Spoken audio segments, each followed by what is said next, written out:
and then thanks. Carrying my prop here.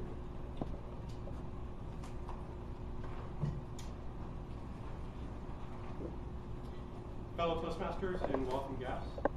You guys enjoy talking from people or talking with people who have other backgrounds, had other experiences in life. Maybe they've been sportsmen, maybe they've been to Auschwitz a lot. I hope so. What I'm about to share with you is a couple of experiences from my life, and I hope to add yet another person full of experiences into your portfolio of people you know. The first thing that I'll share with you is my name. My name is Kanhai. Now this weekend I went to watch Ryan Avery talk about speaking, and one of the things he touched on was use of props. He actually recommended don't use props. It takes away the imagination that people can add if you just verbally describe it. Well, I'd like to take away all imagination from the way you spell my name. Here it is. One of these days, Tim will send me an email addressed to the right person.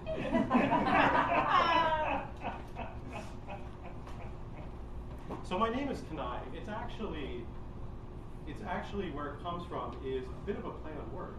It's the name that was given to the god Krishna when he was younger because he was mischievous. So you might wonder, was I mischievous growing up? Absolutely. I think it started at about age 5. I remember, as my mom tells it, I really don't remember it myself, but as my mom tells it, we were at the new house that my dad had bought us for the expanding family that we had. It was about a 2-story house, set up on a hill. Not the biggest house, but a nice big front lawn with a sloping driveway. Pretty steep, actually. And my mom had answered an ad in the newspaper, or rather someone else had, for a car that we were trying to sell. It was a Volkswagen. They talk about it with great romance. I don't see it. It was blue or orange. You know, the things rusted like crazy. They never actually worked. I really don't understand all the greatness of it. But this woman had come over and she was very excited about it. My mom was, selling it up, talking about all the great times they had in it, how reliable it was. And being the 5-year-old that I was running around the yard, and I had sort of, as they were talking, just come to the car and said, I'm going to show her how great this car is. So I got into the car, and I was sitting behind the driver's the steering wheel, and I was playing at driving like 5-year-olds do. And it's a stick shift, and it's in neutral. And if you know anything about stick shifts, if you let go of the brake and you're not on even ground, the car will roll. Now, if you remember, I said, this is a pretty steep driveway. So the car actually starts to roll down the hill, and my mom's talking with this lady, she's trying to close the deal, so to speak.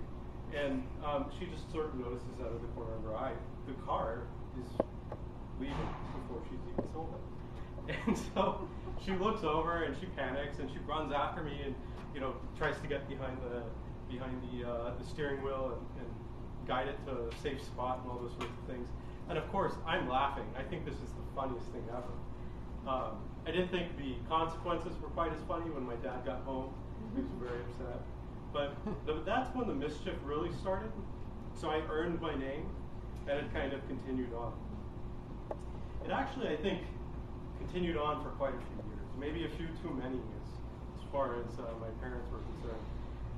And when I had gone to college, it sort of started to fade, and I got busy with other things, and I started to find what it is that I was interested in. And that's sort of when I stumbled on this entrepreneurial organization. And what they were trying to do was get technology people and business people to come together and put their research and their business minds together and create commercialization opportunities.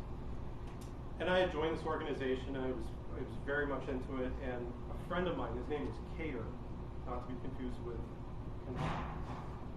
And Kater and I decided we would go into this competition together. We would compete. So he and I had met because we lived in the same apartment complex. It was this place that was, it was maybe 2 stories of apartments in one big strip with a parking lot behind it, and maybe a pool in between. And we both went, we went over to his place, went into his labyrinth of an office. He had, computers set up everywhere. We both sat down and we said, we're going to win this. Great. What are we going to do? We looked at each other and said, what are we selling? And we racked our brains over it for a couple hours. And what we came up with was this.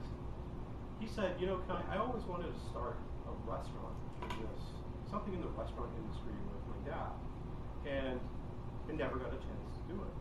So I said, okay, let's put technology with that somehow. And we went to this restaurant, and we actually pitched the owner. This was 2002. We pitched the owner on a touchscreen-based menu where someone could click into it, read more about it. Because I always found the staff to be just terribly unknowledgeable about their menus. So she actually wanted to buy it from us right there and then.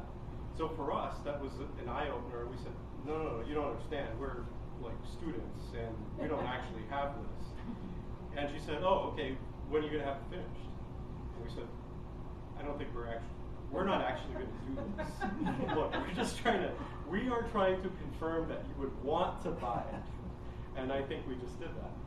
So fast forward from there into the current chapter of my life, and I found myself wanting to quit my job and to go start my own company. And you can imagine just the sweat pouring down my face as I'm sitting in my nice office with my nice salary, about to call my boss, having the option of not calling him and saying, just staying where I was. And that was me fully launching into my entrepreneurial career. So as you think about the people you've met and the experiences that you remember from their stories, I'm happy to add mine to your portfolio of stories. Thank you very much.